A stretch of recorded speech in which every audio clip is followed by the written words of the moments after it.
Yes, ladies and gentlemen, episode 22 of Pokemon Horizons titled Clash. The Galar Mine just dropped, and in this episode, our heroes head to the Galar Mine to search for Rayquaza, but come across something very different. What is it?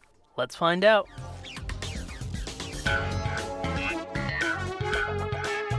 Our heroes immediately know that this Galar Mine trip is going to be tough because Hatenna is scared outside of the Galar Mines, and that isn't because Liko is scared or Roy is too excited. Once inside, they're wowed by the mine and how it looks. However, they also see a lot of mine Pokemon running away from them. And while Friede is explaining to them why Rayquaza could be at the Galar Mines, Sprigatito and Fuecoco get distracted by the Pokemon in the mines, causing Liko and Roy to get split up from Friede as they chase after their own Pokemon. They get lost and call Friede in the mines, who says he will search for them. However, instead of staying put, Roy hears the cry of a Pokemon coming through one of the hallways in the mine, so he runs that direction, forcing Liko to follow him. Also coming inside the mines, as we saw from the last episode, are the explorers. As Roy continues to look for Rayquaza, they come across a group of Pokemon inside of a hole in the cave of Friede. They don't come out until Liko gives them some food, but even still, they're scared and go back into the hole once they hear a loud cry of a Pokemon in the mines again. Eventually, the Zubat of the group takes Liko and Roy to where all the miners are. The miners are all exhausted laying on the floor with their Pokemon, and they tell Liko that a giant Pokemon appeared in the mine, causing them to all lose their energy. Liko calls Nurse Joy and gets all of the miners in the minecart and tells them to be on their way and be safe.